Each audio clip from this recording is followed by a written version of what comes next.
Do you think invisibility is just science fiction? A fantasy dreamed up by H.G. Wells and Hollywood producers? What if I told you the concept was inspired by a series of unexplained events that authorities have systematically suppressed for over a century? What you're about to hear has been pieced together from declassified documents, forgotten newspaper archives, and testimonies of those brave enough to speak despite the consequences. The story begins not in the imagination of H.G. Wells, but in the autumn of 1894, 2 years before his famous novel was published. In the small coal mining town of Blackridge, West Virginia, miners reported peculiar occurrences deep within the Holloway shaft. Tools disappeared when set down. Footprints appeared in coal dust where no one had walked. Several miners complained of feeling watched, of cold spots that moved through tunnels. Management dismissed these claims as superstition, the overactive imaginations of men working in darkness, until November 17th, when foreman Samuel Winters was found unconscious at the bottom of Shaft 4, his lantern shattered beside him. When revived, he claimed someone had pushed him, someone he couldn't see. His exact words, recorded in the company physician's notes: "There was nothing there, nothing to see, but I felt hands on my back, cold hands, pushing hard. I heard breathing, then falling."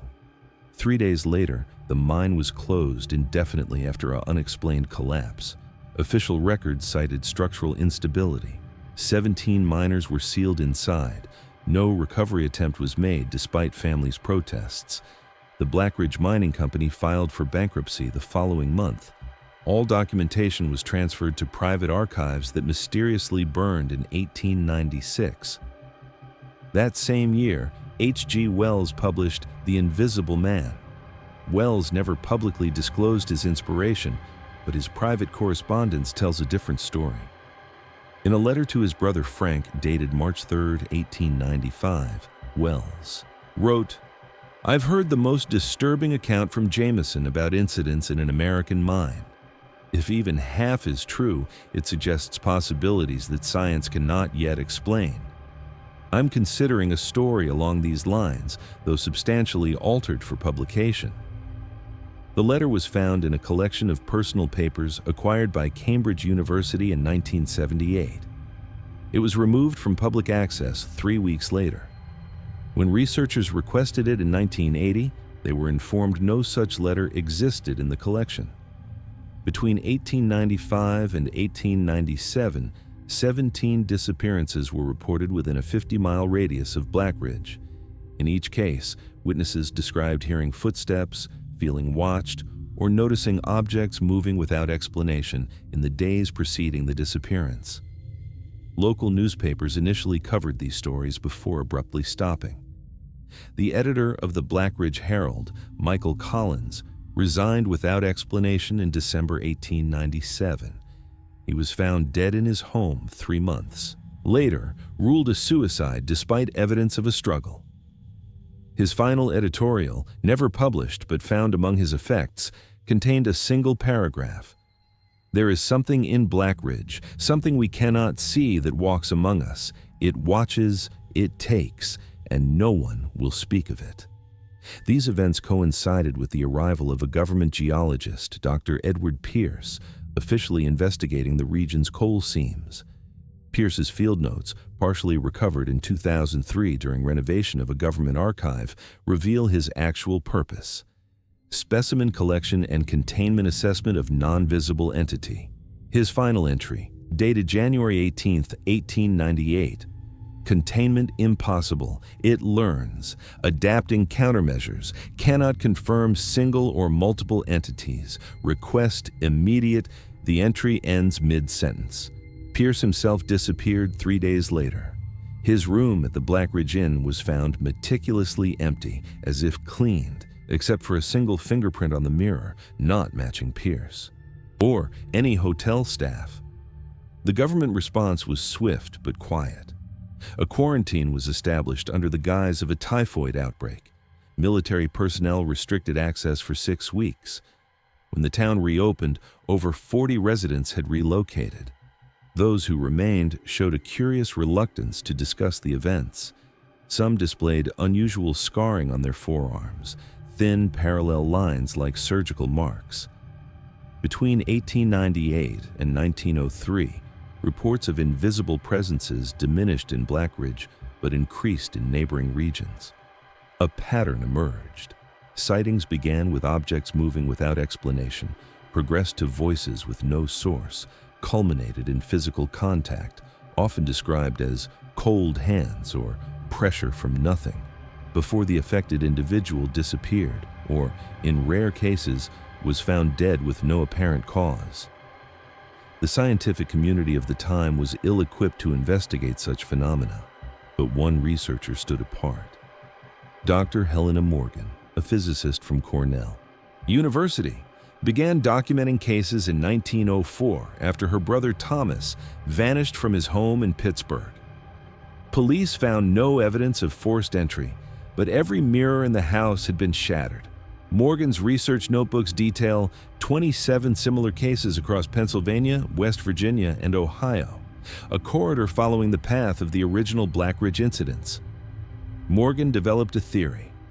The entity, if it exists, represents neither ghost nor monster in traditional understanding, but rather a human being, or something that once was human, existing in an altered state of matter.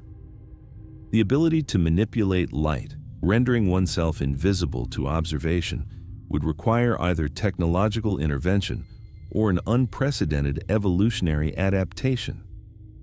Her research ended abruptly in June 1907 when her laboratory burned to the ground. Morgan survived but suffered severe burns and was committed to Westlake Psychiatric Hospital, where she remained until her death in 1924.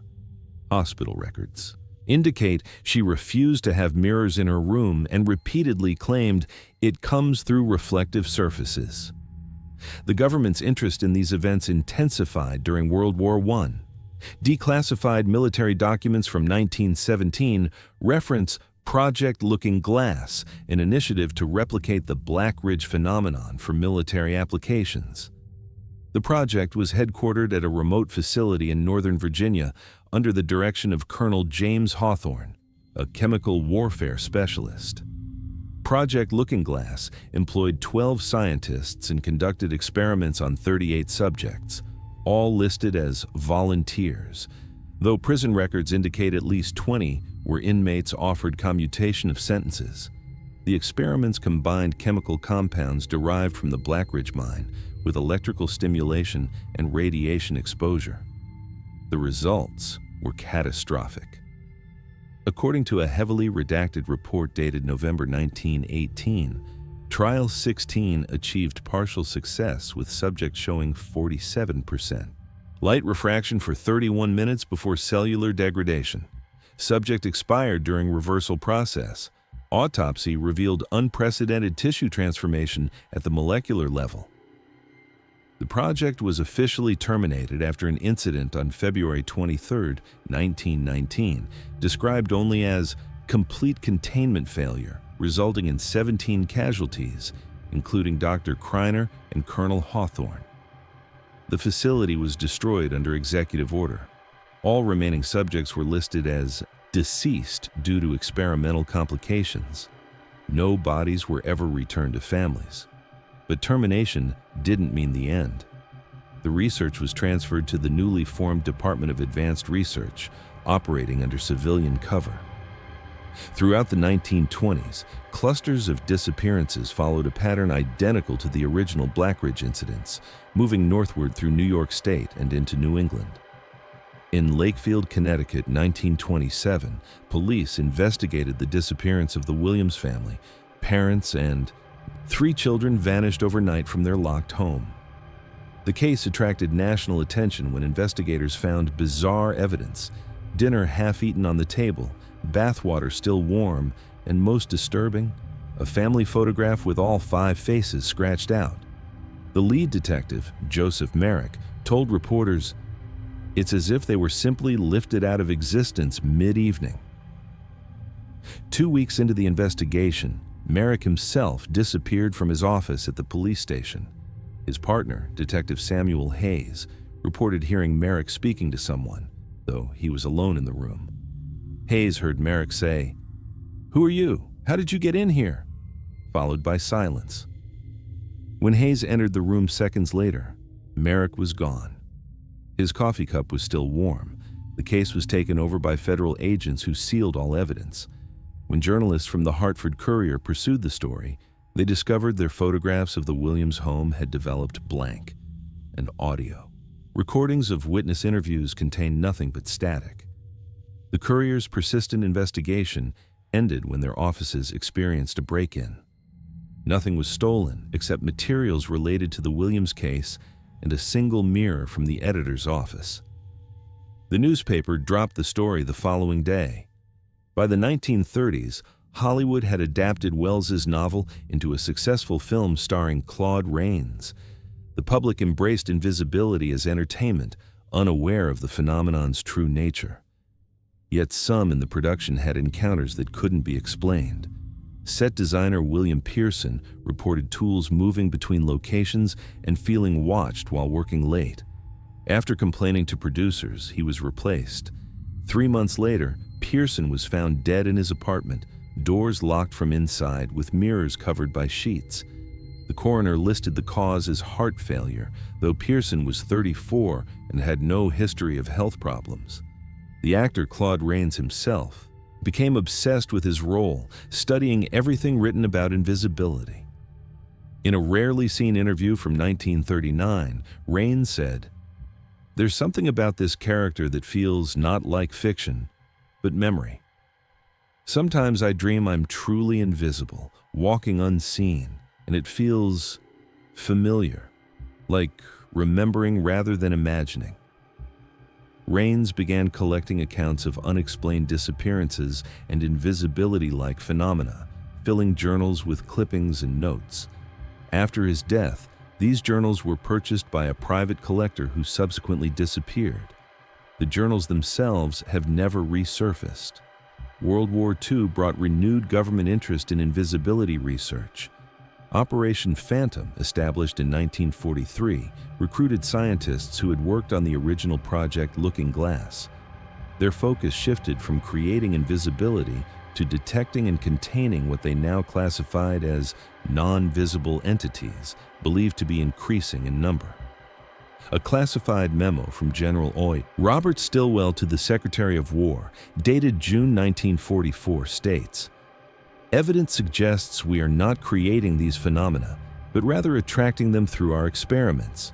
The entities appear sentient and demonstrate increasing sophistication. They can no longer be considered human in any conventional sense. Recommend immediate cessation of all visibility alteration research and implementation of Detection Protocol Alpha."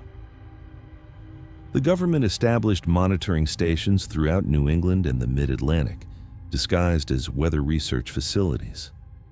These stations, equipped with specialized instruments, tracked what internal documents called refraction anomalies, areas where light bent in impossible ways, suggesting the presence of something invisible to normal observation.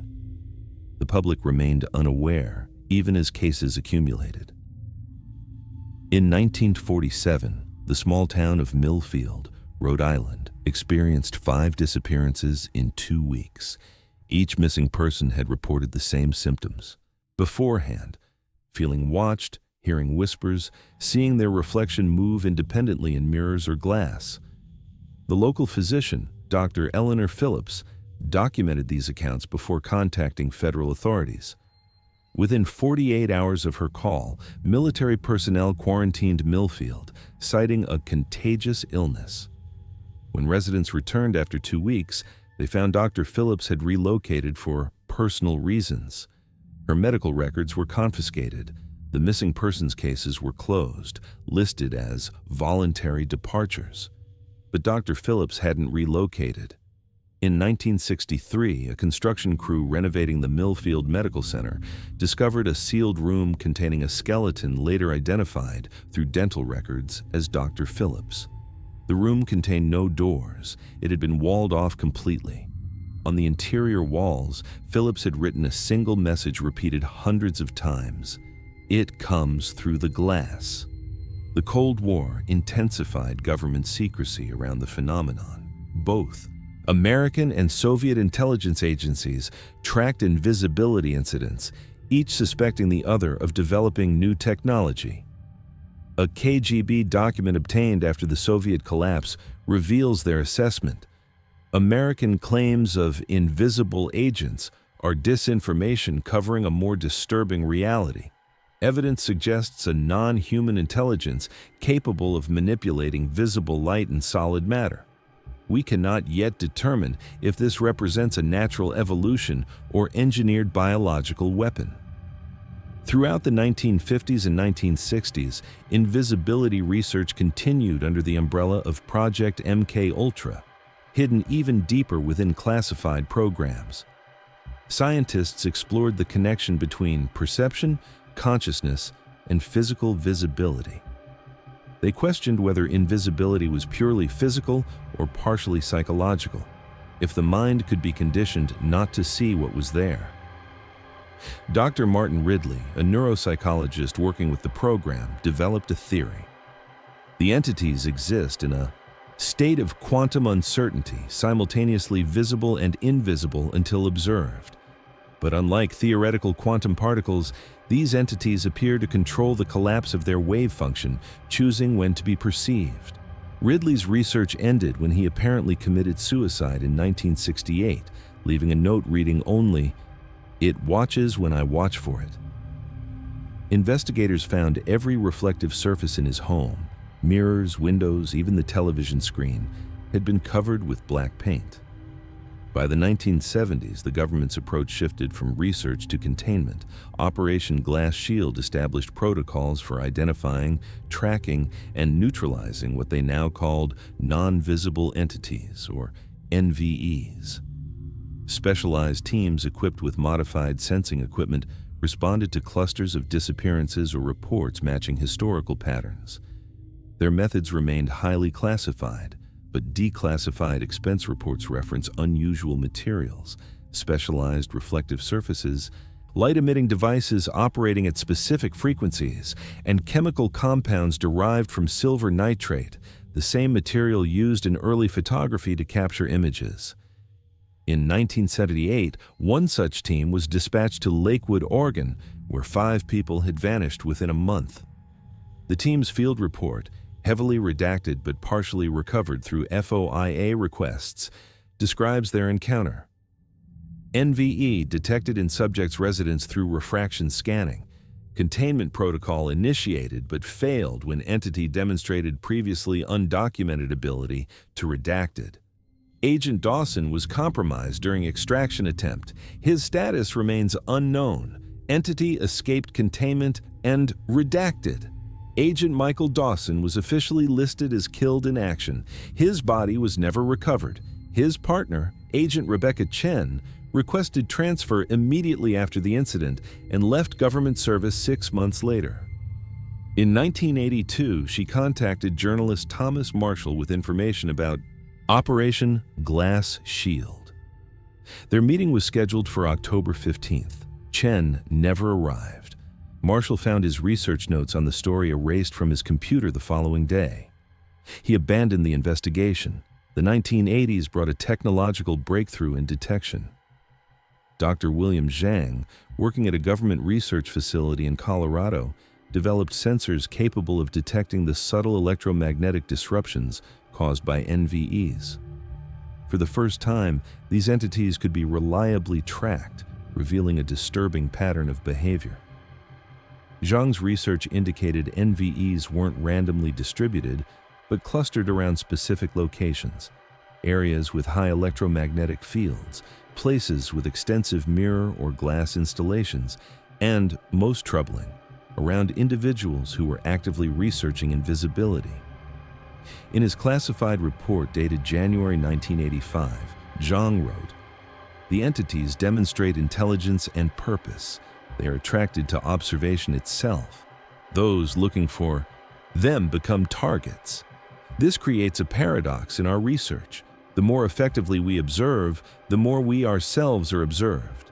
3 months after submitting this report, Zhang disappeared from a secure government facility. Security footage showed him alone in his laboratory, then suddenly looking up as if hearing something. His mouth moves, speaking to someone not visible on camera. Then, the footage distorts for 3.7 seconds.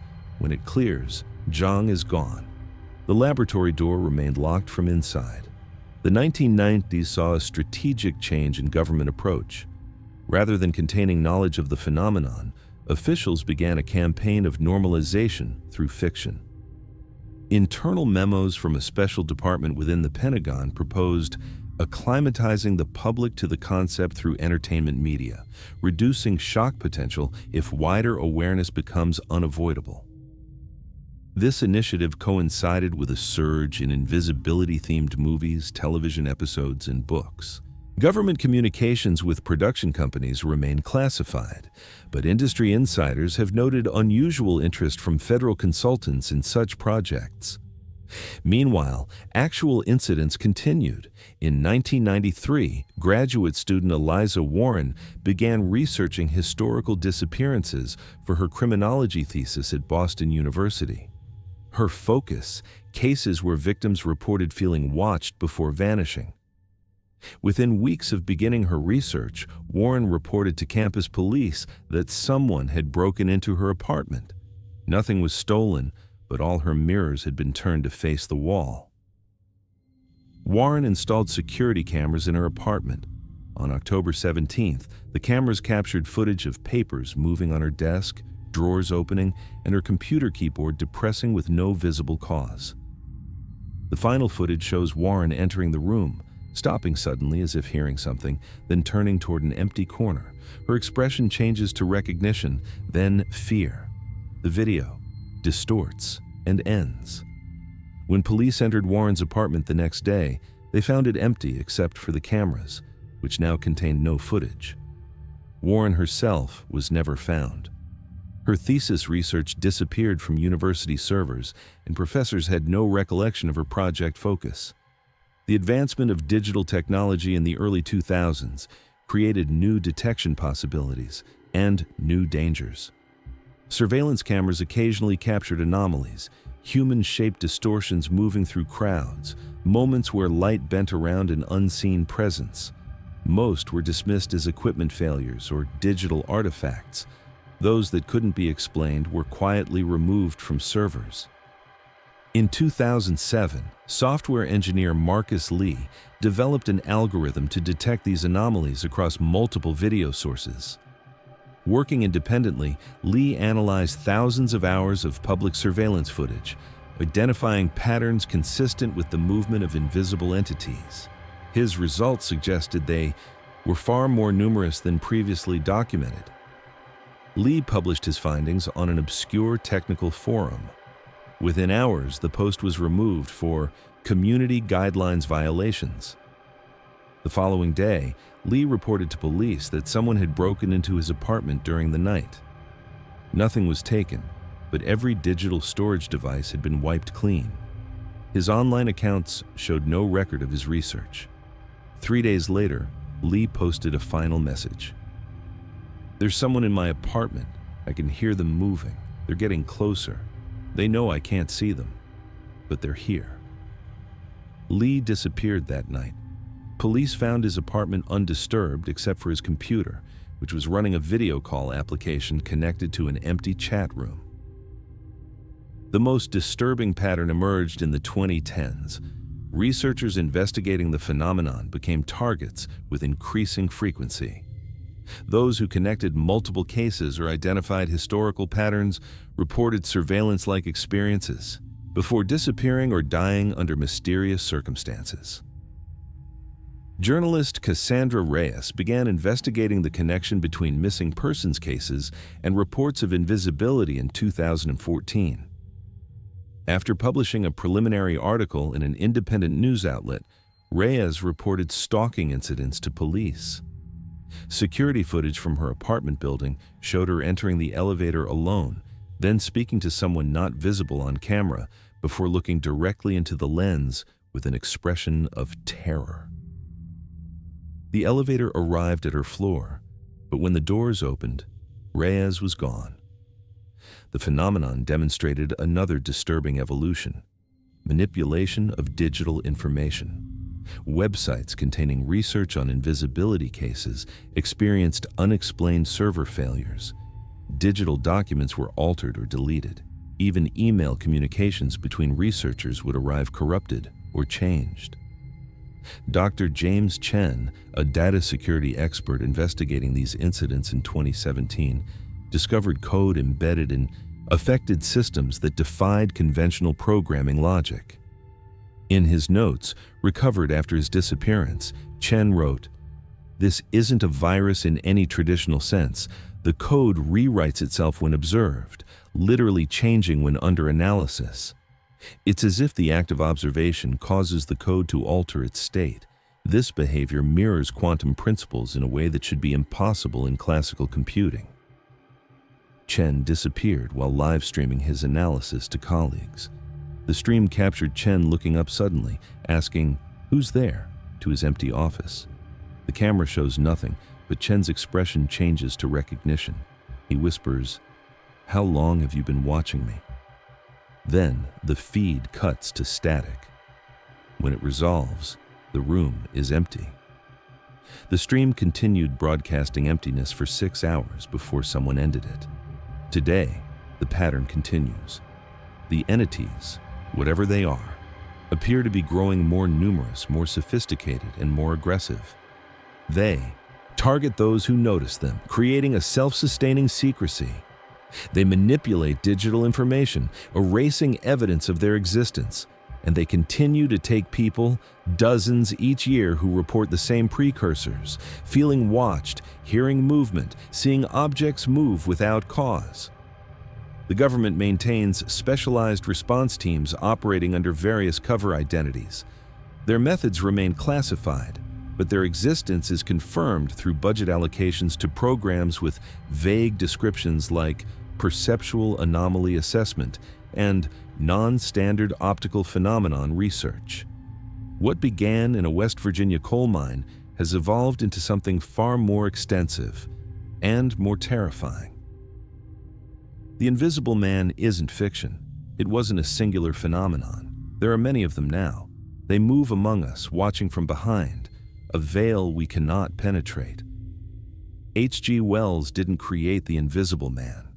He documented what he knew in the only way he could. As fiction, that would be believed rather than truth, that would not. The novel wasn't prophecy but warning, disguised as entertainment because the reality was too disturbing to present directly.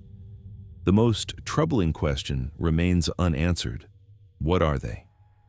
Former government physicist Dr. Rachel Stevens, before her disappearance in 2020, proposed 3 possibilities.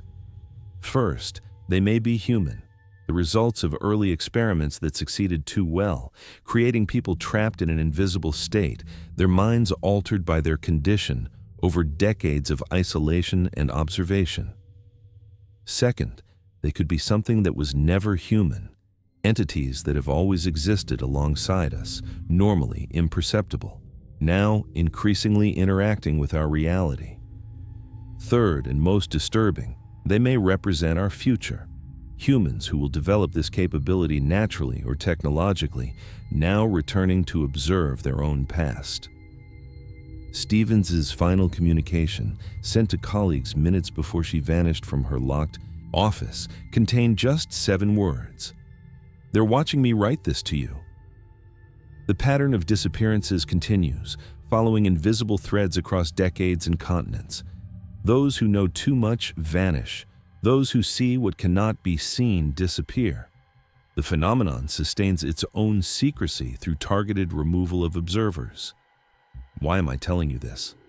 Because the pattern is accelerating. Because someone needs to know. Because I've spent years tracking these cases, connecting incidents across time and space, and I know what happens to people who do what I'm doing. I've seen the signs in my own experience. Objects moving when I'm not looking. The feeling of being watched. Reflections that move independently. Cold spots that follow me from room to room. The sound of breathing when I'm alone. By watching this, you've become part of it too. You've been exposed to information that attracts their attention. They're drawn to awareness itself, to minds that perceive their possibility. Do you feel it now? That prickling sensation on the back of your neck? The certainty that someone is standing just behind you, watching as you watch this? The cold spot moving closer? Don't look for them directly. They notice direct observation. But you might catch them in reflections. A human shape where no one stands, visible for just a moment in mirrors, windows, or screens. Like the screen you're watching right now. Are they watching you through it, even as you watch me? Can you feel them getting closer? If you've made it this far, you're already involved. Leave a comment saying, "I see you too," to let others know you've been exposed. Share this video to track how the phenomenon spreads. Subscribe to stay informed about what comes next, because something always comes next. Turn around slowly if you must, but don't be surprised if you see nothing. Nothing has always been exactly what they want you to see. Watching.